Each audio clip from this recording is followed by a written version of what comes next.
दोस्तों, क्या होगा अगर एक विशाल एस्ट्रॉयड हमारी पृथ्वी से टकराता है? आखिर एस्ट्रॉयड के पृथ्वी से टकराते ही कैसे भयावह दृश्य देखने को मिल सकते हैं? और क्या हम पृथ्वी से टकराने से पहले इस एस्ट्रॉयड को नष्ट कर सकते हैं? और अगर हाँ तो कैसे? इन सभी प्रश्नों के उत्तर आपको इसी वीडियो में मिलने वाले हैं। तो बढ़ते हैं वीडियो की तरफ।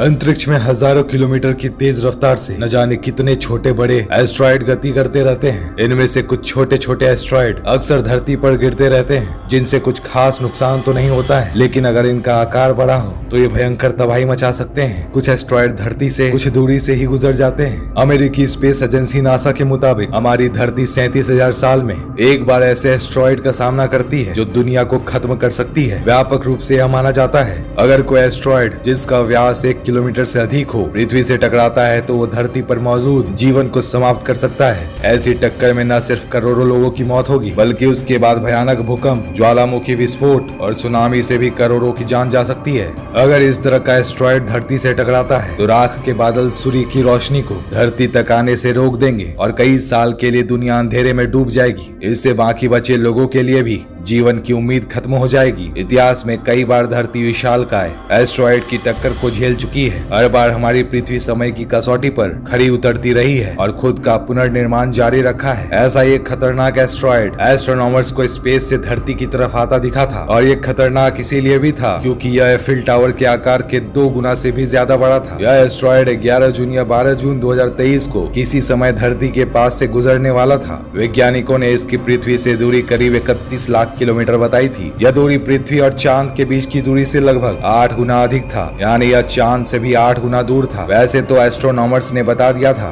कि ये हमारी धरती को कोई नुकसान नहीं पहुंचाएगा, लेकिन अगर किसी वजह से ये धरती पर आ गिरता तो ये धरती को राख में बदल सकता था। एफिल टावर से लगभग 2.5 गुना बड़ा ऐसा एस्ट्रॉयड धरती से टकराकर भयानक तबाही ला सकता था। इस एस्ट्रॉयड का नाम 1994 XD था। एफिल टावर का साइज करीब 1000 फीट ही है। नासा के मुताबिक भले यह पृथ्वी से एक सुरक्षित दूरी पर हो, लेकिन इसका आकार और धरती से दूरी देखते हुए इसे खतरनाक एस्ट्रॉयड की श्रेणी में रखा गया था। अब तक 4 बार हमारी धरती इस तरह के खतरों का सामना कर चुकी है। करीब 2.22 अरब साल पहले ऑस्ट्रेलिया में एक एस्ट्रॉयड ने यारा बुब्बा क्रेटर का निर्माण किया था। इस टक्कर से पहले पृथ्वी बड़े पैमाने पर एक बर्फीला ग्रह थी, लेकिन यारा बुब्बा टक्कर ने ही ग्लोबल वार्मिंग को ट्रिगर किया था, जिसने करीब आधा ट्रिलियन टन जल वाष्प को वायुमंडल में छोड़ दिया था। रूस के उत्तरी साइबेरिया में 3.5 करोड़ साल पुराना विशालकाय क्रेटर भी इसी का उदाहरण है, जो एस्ट्रॉयड के टकराने से बना था।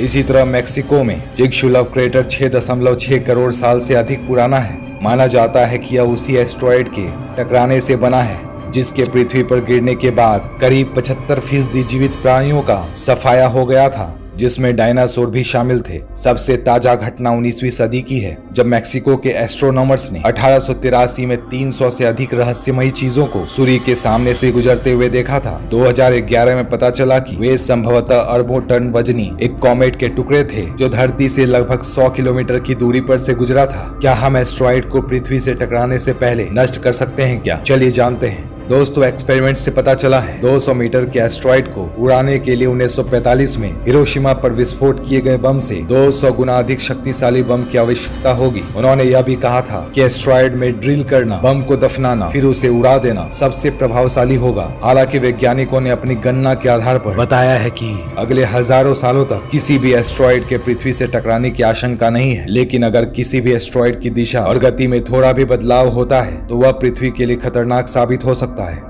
उम्मीद करता हूँ आपको ये वीडियो पसंद आई होगी। मिलता हूँ आपसे एक शानदार वीडियो के साथ, तब तक के लिए गुड बाय।